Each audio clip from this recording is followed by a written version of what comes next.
આજ રોજ 26મી જુલાઈ 2025 ને શનિવાર રોજ આનંદદાયી બેગલેસ શનિવારની ઉજવણી સર્વપ્રથમ તો સ્થિર દોડ તાલ કદમ થી કરવામાં આવી। ત્યારબાદ બાળકોને તાડાસન શીખવાડવામાં આવ્યું, જેનો બાળકોએ ઉત્સાહભેર ભાગ લીધો। તાડાસન પછી સ્થિર દોડ અને તાલ કદમ પછી તાડાસન શીખવાડવામાં આવ્યો અને તાડાસન પછી બાળકોને હસ્તપાદાસનની સમજ આપવામાં આવી। હસ્તપાદાસનનું બાળકોએ નિરીક્ષણ કર્યું અને શીખવાનો પ્રયત્ન કર્યો।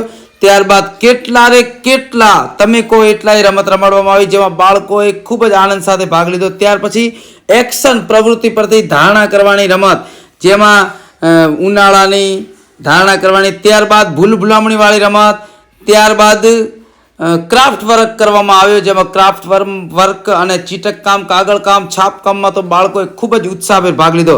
બટાકાની છાપ, ભીંડાની છાપ, કલર, રંગપૂર્ણી, કાતરકામ વગેરેમાં બાળકોએ એટલા આનંદભેર ભાગ લીધો કે જેનાથી વર્ગ શિક્ષકને પણ આનંદ થયો।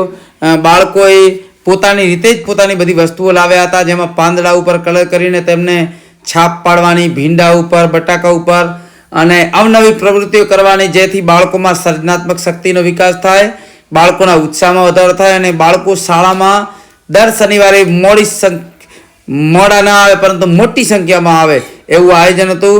અને એમાં બાળકોએ ખૂબ જ નિશ્ચિંત અને હાસ્યવદનથી ભાગ લીધો હતો, જેમાં અમુક બાળાઓએ તો ખૂબ જ સરસ કારીગરી કરી હતી અને સરસ કાર્ય કર્યું હતું। ક્રાફ્ટ વર્ક, ચીટક કામમાં બાળકોને મજા આવી હતી અને છેલ્લે આવી રીતે 26મી જુલાઈ 2025નો આ આનંદદાયી શનિવાર બેગલેસ ડે અમારી શાળા શ્રીમતી વીમો પરીખ પ્રાથમિક શાળા થરાદ 2માં ખૂબ જ સરસ રીતે ઉજવાઈ ગયો, જેમાં બાળકોએ તો ખૂબ જ સરસ રીતે ભાગ લીધો જ હતો, પરંતુ આ પ્રવૃત્તિઓથી વર્ગ શિક્ષકને પણ મજા આવી હતી। બાળકોમાં આનંદદાયી વાતાવરણ ઊભો થયો હતો અને બાળકોની સર્જનાત્મક શક્તિ, ક્રિયાત્મકતામાં વધારો થયો હતો। જય